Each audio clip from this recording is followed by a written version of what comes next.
people will feel a lot more comfortable having seen Finley Christie with that performance at Eden Park. But he was one of a number of players who stood up. Now we've won. How important is it that we go to Wellington, back it up and win again? Because I kind of feel if we don't, well then what are we back before Eden Park? Do we go backwards again or not? If they win this, then that means they still are very much in contention for the Rugby Championship, going back to South Africa. DSPN, the Devlin Sports Podcast Network. The day after, All Blacks winning at Eden Park against the Springboks. If you are a rugby fan in this country, you're going to be talking about that one for a very long time, all the way, I suppose, up until this weekend and beyond, depending on what does happen in Wellington. It was a thrilling match. It was a messy match. And in the end, a very, very important win for the All Blacks. Now, our man Tony Johnson from Sky Sport was calling that game. TJ, you were in to do that. And then what happens? The old virus nails you, mate, right at the end, and you had to make a big call. And look, and both of us know, and just to explain this to you, ladies and gentlemen, if you are watching, both of us know that it's not about us doing this. It's about the teams that play and everything else. But we know, Tony, you're an old mate, a good mate. You put a hell of a lot of work into this. You were looking forward to this. This is one of those games that it doesn't come along very often. All Blacks at Eden Park defending that record. And in the end, you had to make a big professional call. And I thought Jeff stepped in and did a great job for you, mate. He absolutely did. Yeah, look, well, mate. We can still hear it, can't we? Here we go. Absolutely. Yeah. It was gutting, yeah. But what happened was I'd had a niggly sort of virus during the week, but I thought I was coming right. And then I got to Eden Park Saturday afternoon, and sort of mid-afternoon, things started going south. It took a turn for the worse just at the time. I thought I was getting better. And by the time we got to doing the rehearsals and that, it was starting to sound a bit croaky. Contrary to what Stuff reported on the Sunday afternoon, I did not lose my voice, but there was a danger that if I'd gone to air, it would have sounded pretty bad pretty quickly. So you just got to do the right thing. And look, you're doing it because there's hundreds of thousands of people watching. It's the biggest game of the year. I've also got 65, 70 mates at Sky, just doing their damnedest to put the best product out on air, and you don't want to ruin it by sounding like you've been gargling gravel. So yeah, just as I say, I was gutted, but in the end, you got to do the right thing. And as I say, Jeff, stepped in and did an amazing job at such short notice. Yeah. And just to let you know, people, I was able to watch the test for free. So yeah, you're in the box, and and this is the kind of guy that Tony is. He gave Jeff all his notes. He sat there alongside him as well, and that's what a teammate and that's what a pro does, Tone. So gutted for you, but in the end, the All Blacks got there, and a rather tense and stressful last few minutes it was. Just your initial thoughts a couple of days later after that. Is it more important, the win? And I was saying this yesterday. To me, it was all about the result, because we can microanalyse the game, but we got more points than them, and that was just so vital for Scott Robertson and this team at this time, right? That's the only thing that matters in a game between the All Blacks and the Springboks is who wins. It's littered, the history of it, with games that were just wars of attrition, almost like defending yourself from mortar sometimes. It was a typical match in that regard. And at the end of it, the most important thing is the numbers up on the scoreboard. And you weigh everything up. The fact that the Springboks had won the last 4 games, the fact that after that loss in Argentina, a lot of question marks had come to the surface again about where this All Black team is under this coaching staff that took over last year. So many things. And also, of course, the Eden Park factor, defending the fortress. That's that record that stood since the Springboks got a draw there. I think that was the first game of this sequence back in 1994. So in the end, the important thing was the win. But I still think, too, that there were a lot of things about the way the All Blacks achieved the win that were very encouraging. So this game, we play in Wellington on the weekend. Before we go back and have a look, and I've got lots of questions for you about the coaches and also the way that we played, potential changes to come, which we'll find out later in the week if they do. There are statement games in a coaching tenure, and I thought Ireland last year in Dublin, that second half, especially from the All Blacks, I thought that was perhaps one of them for Scott Robertson. We ended up losing the next game to France. Look, it was really narrow. This game, now we've won. how important is it that we go to Wellington, back it up and win again? Because I kind of feel if we don't, well then what, are we back before Eden Park? Do we go backwards again or not? Well, it is important that they follow up on it, obviously, and that's something that teams are finding pretty hard to do in this championship. Australia, they started off with a win, then they had a loss, then they've had a win. Argentina got that win against the All Blacks, didn't follow that up. So whoever can win a couple of games, 2 or 3 games in a row, is going to win this rugby championship. So that's important, but I think they'll be encouraged by what they did. And you go back to that game in Ireland last year, because of the way the history with Ireland has developed. Yeah, that was hugely important, but I think this was even more significant because you're playing the world champions, the back-to-back World Cup holders. They've been number one in the world for quite a long time. I know the All Blacks have slipped ahead in the rankings now, but I think this was an even more significant result because it was on that patch of grass. And it will be greatly encouraging. There are still things that they have to work on, still things that need to improve, but that's just the nature of the beast. You're trying to improve those percentages. But in terms of the coaching staff, Martin, I think what was significant about this one was for the first time, I think we saw that it wasn't just about their own game, their own attack. It was a few things that they did to diffuse some of the strengths of the Springboks just in crucial moments of the game, and we saw evidence of that right from the start. So you saw Scott Robertson, his reaction when Artie got that turnover at the end, and we did give the ball back to them, but it felt like that was the end of the game, didn't it? And he was obviously so relieved. So just the comparison between him and Rassie, and what you look at and think that both those coaches did right, maybe what they didn't do quite right, and who sort of came out top of the ledger there. If we're playing a semi-final at the US Open, Razor probably got that one in the 5th set. Yeah, and we talked about it after the Argentina game, Martin, referring back to what happened in 2009 when they got beaten by the Springboks 3 games in a row, and the comment that Graham Henry made that it made them sit down and have a think about things. And I think that's what's happened here. There's evidence of that they've sat down and not only thought about the way they're playing their own game, but also what they can do to combat some of the strengths of the Springboks. And it was evident right from the word go. And the thinking that went into the way they set up that first try, it started with a tremendous tackle by Wallace Satiti on Andre Pollard, which forced a spill of the ball just on the All Black side of halfway. Billy Proctor scoops it up, puts in a really good kick, and I thought he had a really solid game, really probably his best game of this campaign. Gets them a line-out throw. They set it up for a line-out drive. You saw Artie in the halfback position, so there was a bit of gamesmanship going on there. I think the Springboks thought, okay, they're going to drive it, but they didn't. They freed it up.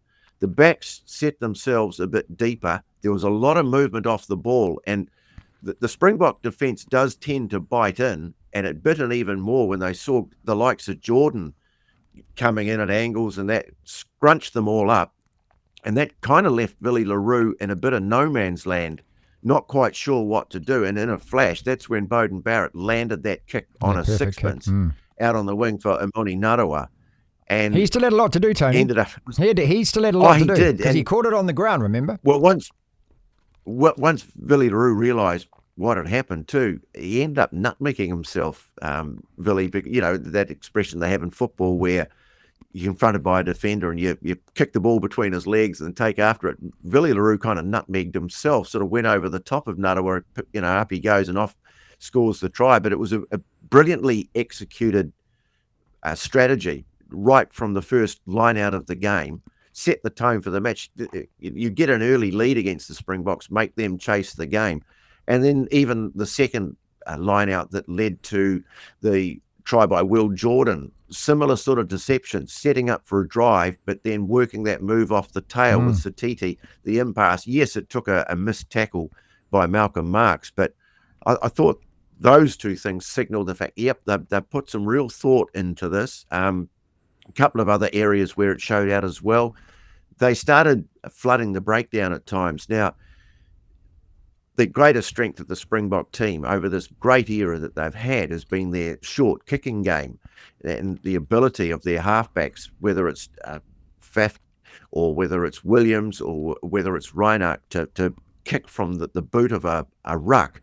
And so what they were doing is they were going to the source, right? They've been having difficulties fielding these kicks, and they were putting bodies hard into the breakdown. And so instead of getting the ball on a little silver platter ready for the kick, often Williams was getting one of his own teammates being shunted back in his face, which took away just a little bit of time and space. So that was a brilliant strategy. And of course, it came through at the end again when they flooded a breakdown, got that vital turnover right at the end of the game when the Springboks had a chance, remember, to force a draw. And they got that turnover. So I thought they got the ruck strategy was good. But also just another thing too, that the Springboks tried that line-out move where they put up the midfield liner. And they'd studied the law. Clearly, they'd sought some guidance over what you can and can't do in that situation. The way, I think it was the two props, certainly Newell was there, they held back, so they didn't create a maul, and that enabled the other players, and Va'i was one of them, and I think Barrett did as well, to simply come round because there's no offside, because there's no maul, and they're able to come round and just smother the ball carrier and diffused it, and it ended up it was. I think we got the ball back, didn't we? Work. Yeah, that's it. Yeah, which was the great thing about it, because I just looked at it and just said, that didn't work. I guess you're not going to try that again. That didn't work. A couple of things there. Our kicking game to start with, and tactically, it's just the box kick, isn't it? Straight away from it. And so the guy that was obviously instrumental in that, under instruction, was Finley Christie. And I like nothing more in any game of sport when somebody's copping it a bit, or people don't have as much faith in him as perhaps they needed to. He responded with, I'm quite happy to say I think that's the best game that he's played for us. He just didn't really do anything bad. He didn't do anything wrong. He did everything really solid, and he really improved his kicking game. And they were difficult conditions out there. You were there as well. It was raining a hell of a lot. I think he can be really proud of that. And that's why he's going to start again in Wellington, right? Yeah, absolutely. The unforecasted shower of rain changed things up a little bit, and it meant that kicking was going to be at a premium, and he did it well. I mean, they're still having some issues fielding the high kicks, but the strength of Finley Christie has always been his ability to get to the breakdown quickly. You see him dance, skipping over bodies, etc., just to get there so they can clear the ball away from that messy zone, and he did that well. So yeah, hats off to him. He had a really strong game. You've got to be reminded that their first choice halfbacks are all injured at the moment. So I don't know whether any of those guys become available for Wellington, but I think people will feel a lot more comfortable having seen Finley Christie with that performance at Eden Park. But he was one of a number of players who stood up. I thought they did look like they got the mix right in the forward pack. I felt a bit for Fabian Holland because he'd been playing really well, but I think Va'i, he'd done a pretty good job, not so much in the last game against Argentina, but I thought he'd done pretty well at number 6. But I think lock is his best position. He was terrific in the lineouts, but he was also a real factor in disrupting or challenging that Springbok ball at the breakdown all the time, made his tackles, etc. I think they've got the balance of that loose forward trio right too. Parker had a really strong game. Boy, he hits hard. He's a big unit when you see him live. He's a huge guy. Yeah, both sides of the arguments. I think those ice bars on Saturday night would have come in for some heavy use on both sides of the equation. Just on the halfbacks, Tone, and this is the privilege you get where we were watching it, ladies and gentlemen. We were watching it. There are two little media boxes, and the one that me and Lachlan, and there's no one in there. And Tony, when I got in there, I didn't realise it's the one on the left at Eden Park.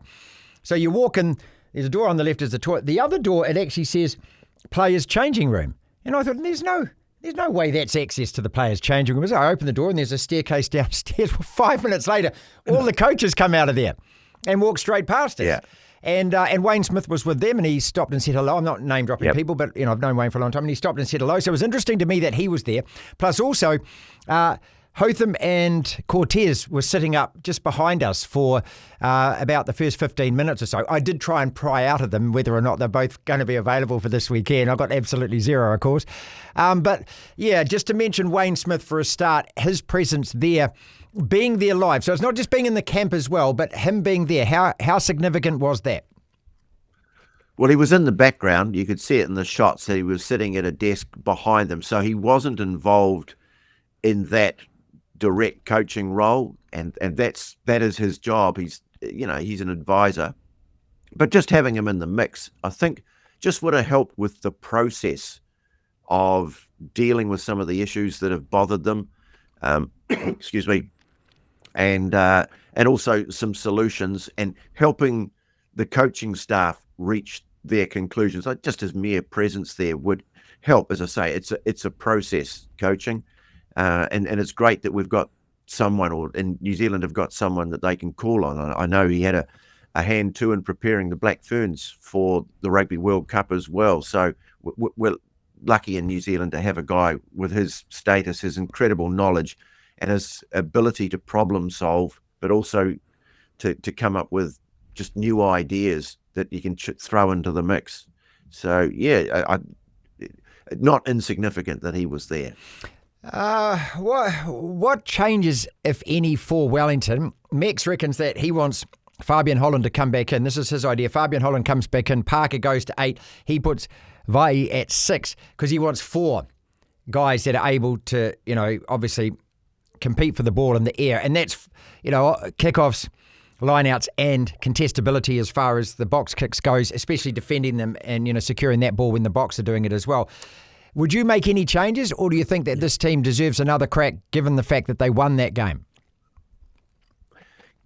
It would be hard to change things that worked well at Eden Park. As I say, it looked like the balance was right. Parker finding his feet in Test rugby. He's a foil for those big South African forwards. But boy, they had to make a lot of tackles. The Springboks, you could see the desperation, the way they were using their big men to try and break down the defence, because the other means that they'd tried hadn't worked.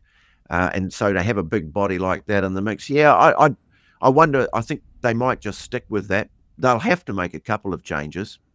Cody Taylor, grade 1 head knock, which means he's going to be out.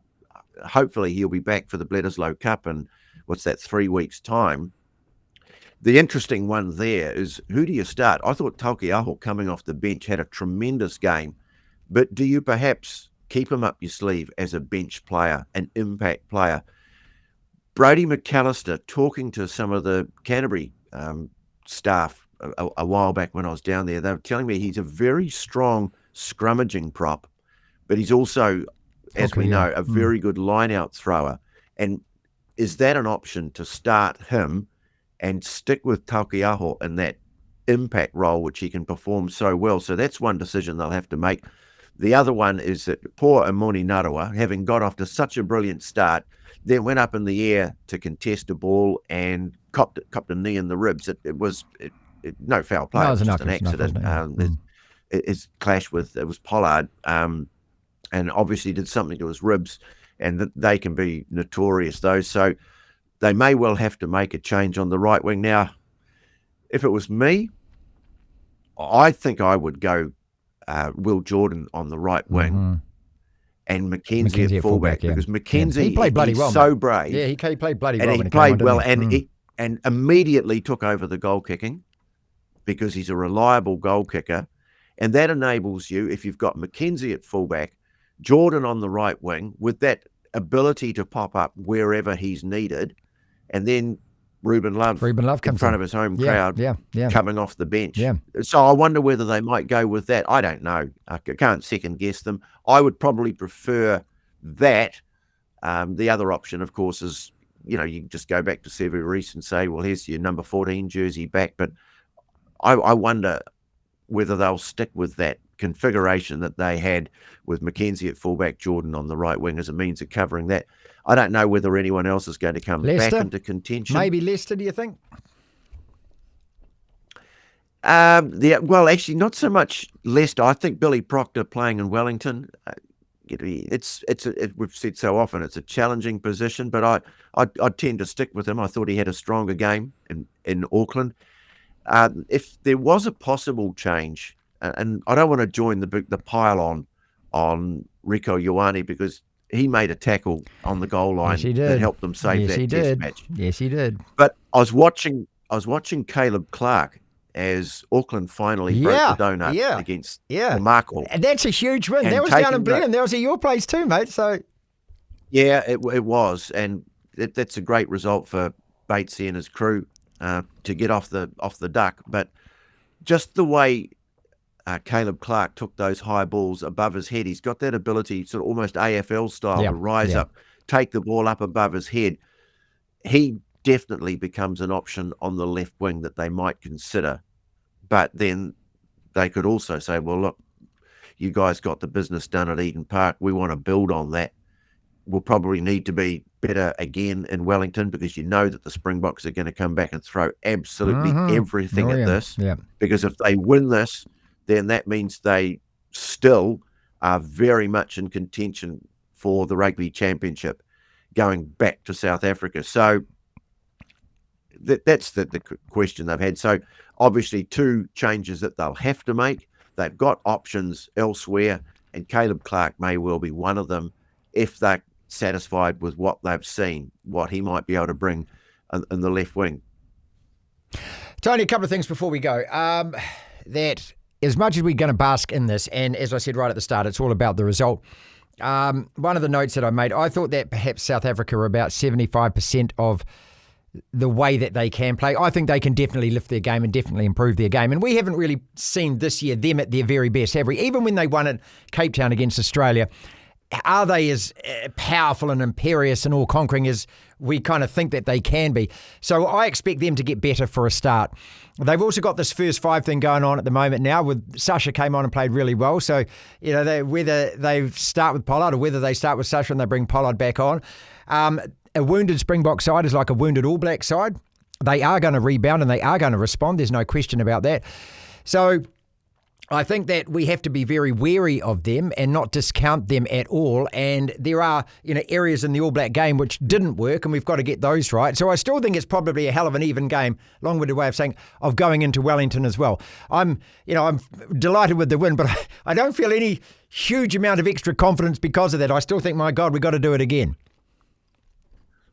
Well, beware the wounded Springbok. I don't think anyone's going to take them think we've got these guys, because history will tell you otherwise. And let's not forget, going back to Wellington, which hasn't been the happiest of hunting grounds for the All Blacks over the last few years.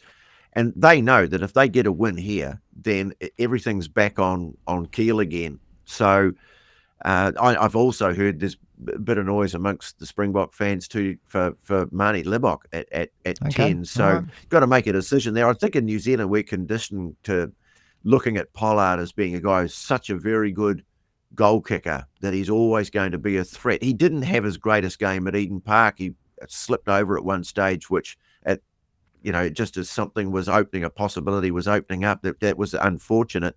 The back line certainly looked clunky. I mean, we've been talking about how the All Black backline hasn't been functioning very smoothly, and the Springbok backline really hasn't been functioning at all.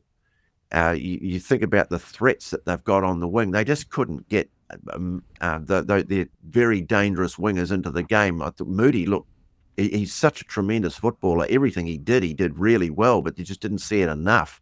So they might make the change, bringing someone there who they think is more of a guy capable of opening things up for the backs outside. But I suppose that's the situation that we're in now, where the heat now goes back on Russie to come up with the answers. It was the All Blacks that really had to come up with the answers in the test at Eden Park. Now it's back on the Springboks, and such a canny bloke, I'm sure, there'll be a lot of thought going on as we're talking about what they can do to turn things around. But in the end, you just felt that the Springboks, the one option that they had left was just giving it to their big guys and trying to crash their way through. And it took a hell of a defensive effort to deny them. And I think that was one of the other things, just that desperation on defense, goal line defense, being able to get up and make tackles on these big men. That was such a key factor in the All Blacks hanging on to that lead when the Springboks put them under threat. But yeah, I suppose conditions might dictate things as well, but it's just going to be very interesting to see how they respond. But you know that they're going to respond with a ferocious performance in Wellington. So that it's all set up for the weekend, isn't it? Well, look after that voice, because you're going to be asked to do a little bit of extra work on this podcast too, mate. I'm off to see my youngest for a couple of weeks. By the time I get back, Black Ferns will hopefully be in that World Cup final, and hopefully we've got one hand on the Bledisloe Cup. And look, that Australian, a quick word on that Australian performance as well. Isn't it amazing what confidence does for a team, mate? I don't know if they hadn't have won in Joburg, whether they would have done what they did against Argentina and come back from 21-7. But they're a team that is just getting more and more belief all the time. And these are the kind of wins that not only bring players together, but they also tell you that, hey, we can do this. And they've done it by securing wins against two really great opponents that are worthy opponents. To beat the Boks, bang. But to beat an Argentinian side that had just beaten us as well, that's another huge win for them. And so you did mention this a week or so ago. They will be eyeing that huge big trophy, mate, and probably thinking this is the best chance they've had in a couple of decades even, Tony.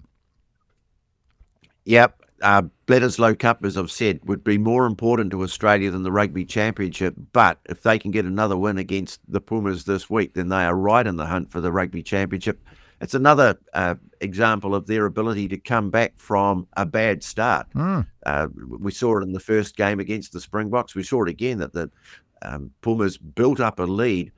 But the belief in that team, when they could have settled for a draw, they could have gone for the posts and said, you know what, we'll take a draw. Honourable draw. We'll come back and try and win it next week. But no, and that shows that this is a team that's got real belief in itself. It's got a real spirit that's building in this team.